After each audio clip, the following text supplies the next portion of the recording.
Hello everyone, welcome back my channel. Ryan Murphy's muse, Leslie Grossman, is stepping into her spotlight. Leslie Grossman thought she knew everything about Lyle and Eric Menendez, brothers convicted of the 1989 murder of their parents, because she grew up in the same community. I came to learn that the reality is so much more insane than you could ever imagine.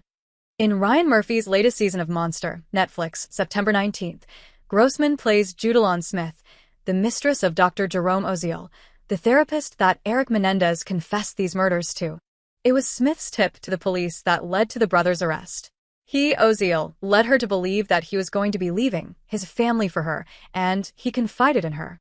What stood out to Grossman was the duality of the brothers' lives, which looked completely charmed from the outside. While the series is not an exact documentary retelling, Murphy was really grounded in the facts. Ultimately, the story of this case says so much about the era in which it existed. You could really put on a public face and have an entirely different existence in a way I don't know that you can today. I mean, there really aren't enough words for me to say how excited I am to be a part of it. First of all, I'm from Los Angeles, and I was in high school when this happened. I have friends that were in school with Eric. And look, the Menendez case captured the imagination of the nation and really the world, right?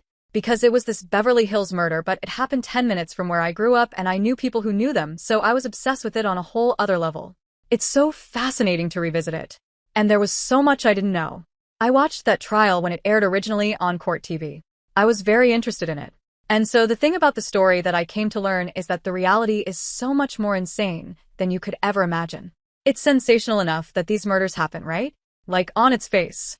But then all of the players that existed in the universe, it is bananas and too wild to even be believed. But it is all true. You know what Ryan says? I'm not going to say it as well as he does, but we're not taking a photograph or painting a picture.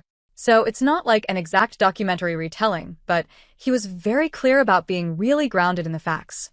I was excited just because I thought I knew so much about the case. I was obsessed with the case when it first happened, and then to get to be a part of it, get out of town. With this cast, with these people. The actors are beyond bananas. Come on. Nathan Lane, who I've never met before. They always say, don't meet your heroes. He was 5 million times better than I even could have imagined, just the greatest. But also there's no better hair and makeup. There's no better set deck. Everyone is working at such a high level. And your character, Judalon Smith, is wild and pivotal to the story. Wild. And I remember her. People laughed when she did her testimony. She was not trying to be funny, but she was really memorable. I was lucky enough that I got to watch her on the stand. And look, she's not a well-known public person, but there's all the footage of her testifying. So that was really amazing. The time period the story takes place really dictates a lot of the story. From the LA riots and the reputation of the Los Angeles police to the role class plays. Did that stand out to you? These boys, I'm calling them boys. They grew up in Calabasas, California, and then moved to Beverly Hills and went to Beverly Hills High. And remember that this was when 90210 was on, right? This is when that was the biggest show on TV.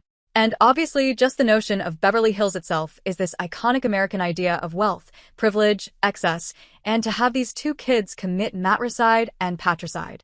On its face, they had everything, right? Their lives looked completely charmed from the outside. Underneath, there was obviously stuff going on that was so extreme. I graduated high school in 1989, and that was sort of the ending of the 80s excess, and then going into that sort of grunge era. So, I do think there was a shirking of that desire to play into that cultural emphasis on wealth and money and show, and the culture really did. At least youth culture really transitioned into a rejection of that. So, it was almost like the last gasp of a very specific time in American culture, and in Los Angeles specifically. There's a lot of rut under something that seems so glamorous and beautiful, and I think it was so shocking to people. Also, you have to remember, my daughter, all her friends, they can't imagine a time without social media. They can't imagine a time without the internet, right? This was where everything was analog. I had a home phone, and if you didn't catch me when I was at home, we weren't going to talk. And it was a big deal that I had my own line in my bedroom because 2 years earlier, you were G.